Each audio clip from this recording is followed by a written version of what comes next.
My name is Alex Thompson, and I've lived in the sleepy town of Harbor's Edge for most of my 28 years. It's the kind of place where everyone knows your business, whether you want them to or not. I grew up here after my parents moved from the city, chasing that small town dream that turned into a nightmare when Dad's factory job dried up. Mom worked as a nurse until cancer took her too soon, leaving me with a creaky old house on Elm Street and a mountain of medical bills. I dropped out of community college to take care of her, and now I sling coffee at the local diner, dawn's break from 6 a.m. to 2 p.m., then stock shelves at the corner market until closing. It's a grind, but it pays the rent. Or at least, it did until that night in late October 2025. The date sticks in my mind, October 15th. The air had that crisp bite, leaves crunching underfoot like brittle bones. I had just finished my shift at the mark in another endless evening of scanning expired milk and dodging Mrs. Hargrove's complaints about the price of bread. My boss, Mr. Patel, locked up early because of the incoming storm, the kind that brews over the bay and unleashes hell on the streets. "Go home, Alex," he said, clapping me on the shoulder, "before you turn into a drowned rat." I laughed it off, but as I stepped out, the first drops hit, cold and insistent. The walk home was routine, 5 blocks down Elm through Whitaker Park, then 2 more to my front door. The park was a shortcut I'd used since I was a kid, racing bikes with my brother before he enlisted and never came back from some desert halfway around the world. These days, it was overgrown, swings rusted, benches tagged with graffiti. But it saved time, and time was all I had left after double shifts. The rain picked up halfway through, turning the path into a slick ribbon of mud. I huddled under my hoodie, water trickling down my neck, chilling me to the core.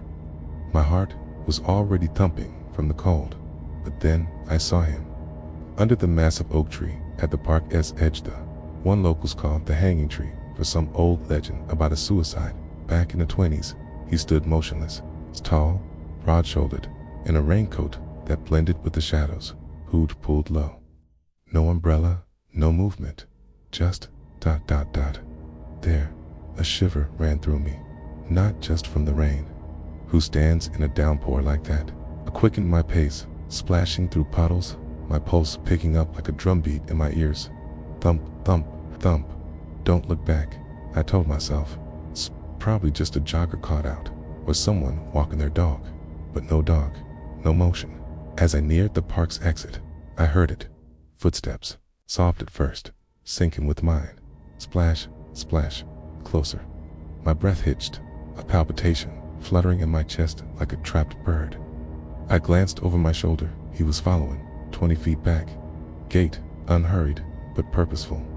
Panic clawed at me. I fumbled for my phone. 10:22 p.m. Signal flickering in the storm. No bars. The streetlights ahead beckoned like salvation, but he was gaining. 15 feet. 10. The smell hit me, wet wool and something metallic, like blood on a butcher's block. My heart raced, pounding so hard I thought it'd burst.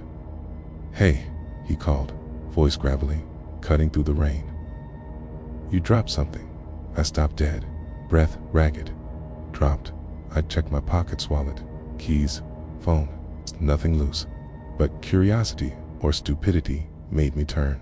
He was close now, rain streaming off his hood, pale face, sharp features, eyes like voids absorbing the light. No emotion, just that stare. "No, I don't think so," I stammered, backing up. Voice trembled, betraying the fear coiling in my gut. "Check," he insisted, holding out a gloved hand. Empty, against better judgment. I patted my pocket. A wet oak leaf tumbled out, sticking to the pavement. How? I'd brushed the tree, sure, but in the dark. He chuckled, low and menacing, sending a fresh wave of palpitations through me. "Told you. Careful out here, Alex. Nights like this, people vanish." My name. He knew my name. Terror exploded in my chest, heart slamming, vision blurring. I bolted, legs pumping, rain blinding me. I didn't stop until my door slammed shut, locks clicking into place. Peering through the peephole, the street was empty, but sleep evaded me, every creak amplifying my dread. The next morning, October 16th, I woke with a start, heart still racing from nightmares of shadowed figures. The house felt colder, emptier. Called in sick to the diner, something I never did, and paced the living room, replaying the encounter. Who was he? How did he know me? Harbor's Edge wasn't big, maybe 5,000 souls, but I kept to myself. No enemies, no drama, just me, the bills, and the ghosts of my family. I dug into the town's history, something to distract from the palpitations that hit every time rain pattered the window. Online forums mentioned the hanging tree legend in 1923. A stranger named Elias Crowe hung himself there after being accused of murdering a local girl.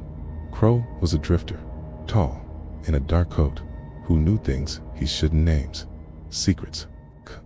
Villagers whispered he was cursed, a harbinger of disappearances. 3 people vanished that year, never found. Coincidence? I laughed it off, but my pulse quickened. The description matched.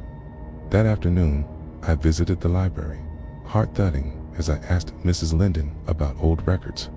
She eyed me curiously. Why the interest, Alex? Your mom used to ask about that tree too, before she got sick. Mom? She never mentioned it. Mrs. Linden pulled a dusty file, yellowed clippings about Crowe. Photo blurred, but showing a tall man in a coat. And the vanishing's people last seen in the park on rainy nights. Unease gnawed at me. Walking home, the sky darkened, rain threatening. I took the long way, avoiding the park, but as I passed an alley, I heard it. Splash, splash footsteps.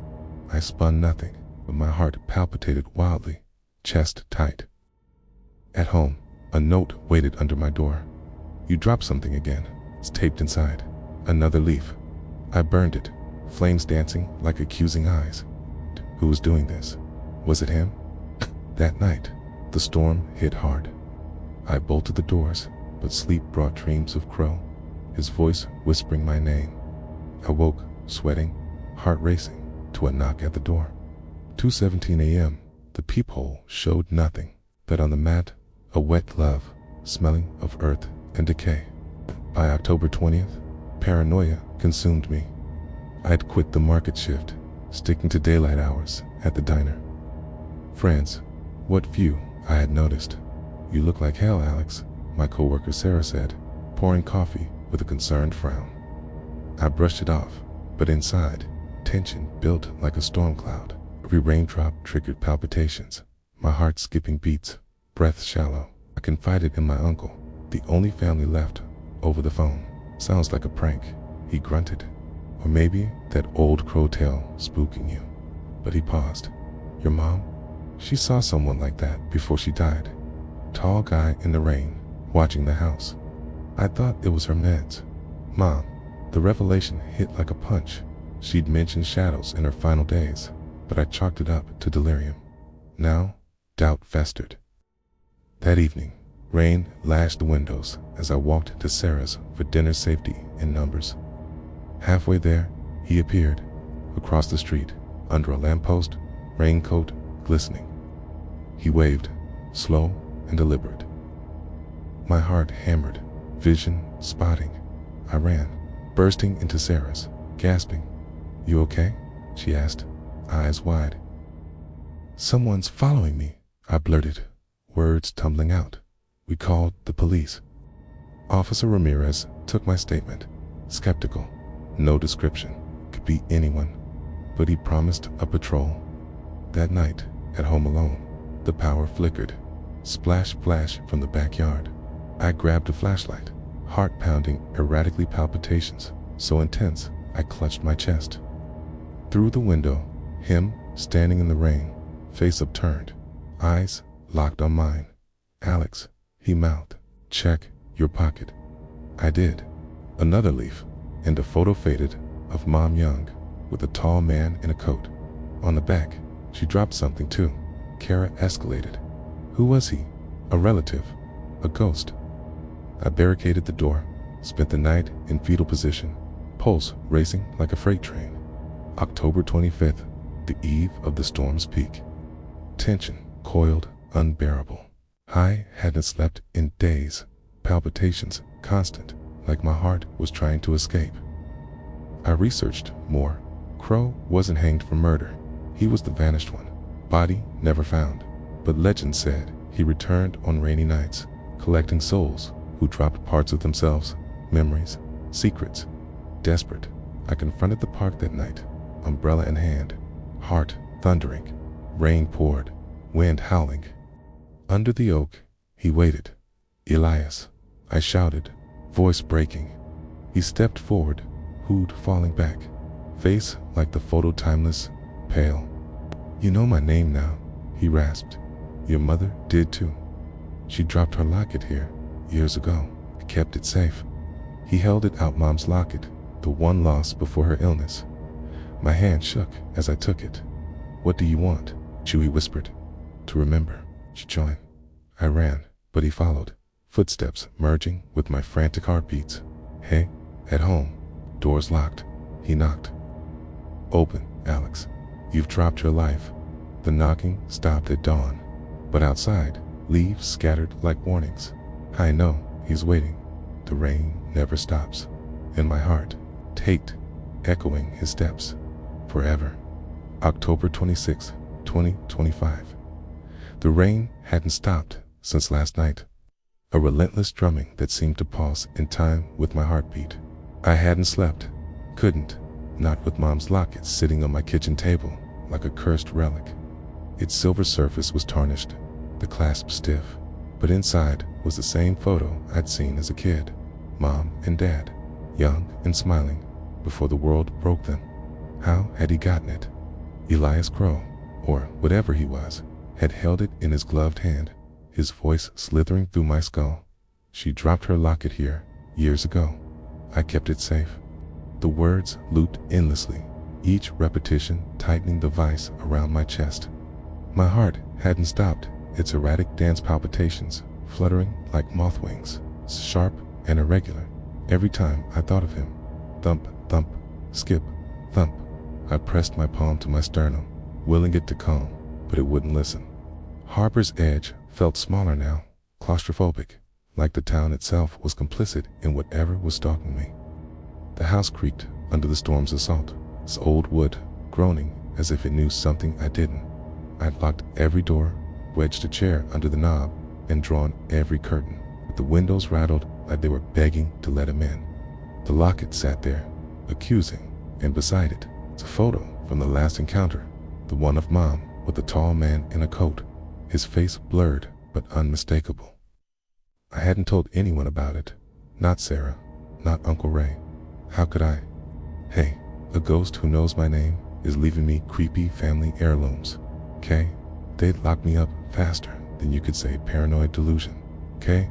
But it wasn't a delusion. The leaves, the glove, the locket, they were real. And so was the fear, a living thing that coiled in my gut, squeezing tighter with every gust of wind. I needed answers, something to anchor me before I lost my mind completely. So that morning, heart stuttering with every step, I bundled up in my raincoat ironic. Headed to the one place I swore I'd never go back to, Whitaker Park. The streets were deserted, the storm keeping even the nosiest neighbors indoors. Rain stung my face, blurring my vision, but I kept my hood low and my pace steady, fighting the urge to look over my shoulder. The park loomed ahead, its iron gates rusted and half open, like jaws waiting to snap shut. The hanging tree stood at the far end, its branches clawing at the sky, leaves stripped bare by the wind. I clutched the locket in my pocket, its edges biting into my palm, grounding me against the palpitations that threatened to knock me over. Thump, skip. I wasn't here to confront him, not really. I just needed to see the tree, to prove it was just a tree, not some portal to whatever hell he came from. The path was a quagmire, mud sucking at my boots. The air smelled of wet earth and something sharper, like rust or blood. A breath came in short gasps, each one a battle against the panic rising in my throat. As I neared the oak, I saw it, a fresh pile of leaves at its base, arranged in a perfect circle, like an offering. My heart lurched, a painful skip that made me clutch my chest. I knelt, rain soaking my knees, and brushed the leaves aside. Beneath them, carved into the dirt, was my name, Malixon, jagged, uneven letters, like someone had scratched it with a stick, or a finger, looking for something. His voice came from behind me, low and rasping, like wind through dead branches. I spun, stumbling backward, my boots slipping in the mud. There he was, 10 feet away, raincoat gleaming under the gray sky. No hat this time, just a hood, but his face was clearer now to clear, pale as bone, eyes black and unblinking, lips curled in that half smile that wasn't a smile at all. He stood too still, like he wasn't part of the storm, but its source. My heart went wild, palpitations hammering so fast I thought I'd pass out. Thump, thump, skip, thump. "How do you know me?" I shouted, voice cracking. "What do you want?" He tilted his head, rain dripping from his hood. "You're asking the wrong question, Alex. It's not what I want, it's what you've lost." I backed up, my hand tightening around the locket. "Stay away from me. I don't know you. I don't know any Elias Crowe." His laugh was a guttural thing, like gravel in a grinder. "Oh, you know me. Your mother did. Your brother did. They drop things too, pieces of themselves. I collect what's left behind. My brother." The mention of Jamie hit like a knife. He'd been gone 6 years, killed in action or so, the army said. Nobody, just a flag and a letter. Mom never believed it. She'd sit by the window, waiting, like he'd walk through the door any day. My vision blurred, not just from the rain. "You're lying," I spat, but my voice shook. "Leave my family out of this." He stepped closer, silent as a shadow, the smell of damp earth and decay rolling off him. "They left you, Alex, but I don't. I keep what's mine." He reached into his coat and pulled out something small, glinting in the dim light. A dog tag Jamie's, the one he wore every day, engraved with his name and blood type. It dangled from his gloved fingers, swaying like a pendulum. My knees buckled. I hit the mud, heart pounding so hard it felt like it'd tear through my ribs. "Where did you get that?" I whispered, tears mixing with the rain. "You'll find out," he said, tossing the tag at my feet. It landed in the mud, half buried, like it belonged there. "Check your pocket." I didn't want to. Okay. Every fiber of me screamed to run, to leave the tag and never look back. But my hand moved, trembling, to my coat pocket. Inside, tangled with the locket, was a piece of paper, crumpled and damp. I unfolded it, my pulse a deafening roar. It was a letter in Jamie's handwriting, dated the day he shipped out. "Alex, if I don't come back, don't let Mom grieve forever, and don't come looking for me." I dropped it, gasping, my heart skipping beats so violently I clutched my chest, certain it would stop. He was closer now, looming over me, his shadow swallowing the light. "You're mine now," he whispered, voice like a blade sliding across bone. "You've been dropping pieces all your life." I scrambled to my feet and ran, mud sucking at my boots, heart lurching with every step.